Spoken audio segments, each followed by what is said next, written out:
the spiritual aspect is comes into picture, as I said, because every religion says it. Every religion talks of helping those in need. In fact, in religions like Hinduism, they even say that the God is in every living being, not necessarily only in a man, but perhaps more than others because we are a man. Treat other human being as having a divine spark.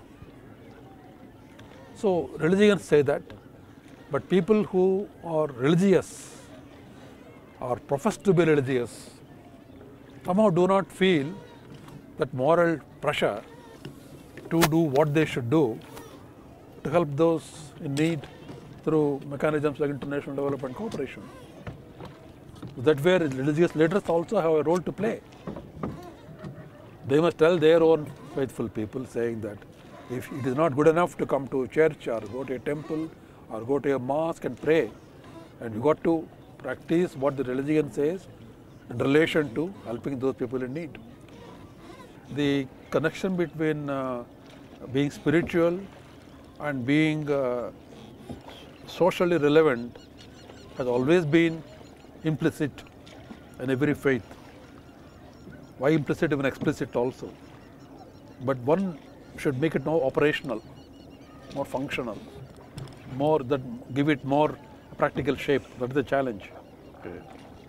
Now, how does one do it? Well, there is no magic trick except to say that you cannot. Spirituality is not simply. In fact, that's what younger people do. We see people people travel all over the world, looking for spiritualism, looking for peace, looking for a way to fill a void inside. Okay. But the way to fill a void inside, they must understand, is not to wander around, but to be practical in helping those people who need help, different kind of help. And if one can get this point across to them, saying that spirituality cannot be separated from the obligations of being a good global citizen.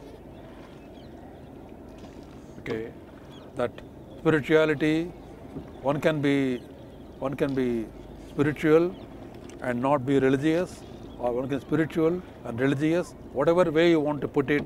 The bottom line is the test of one's spirituality is how whatever you do, every day you lead a life, how that life makes some difference in however small measure it may be to the lives of those who are disadvantaged or marginalized or deprived, and who are whose voice is not heard because they are so impoverished, because they are so marginalized that their voice is not heard. So how does one do that? This comes to the question. You remember this famous statement of Gandhiji, and when somebody said, "How do I know whether what I am doing is right or wrong?" He said, "Imagine the most miserable man you saw in your life and think how this act will impact on that life." Ultimately, we've got to come down to that basic level saying that every act has a consequence. And how the consequence is, to whom is the consequence, and how the consequence affects those people is in the control of those people who actually do the deed. To say that there is an obligation, there is a duty, and that to be righteous, to be moral, to be spiritual, must mean making a difference to those people who desperately need some help to make their life a little better.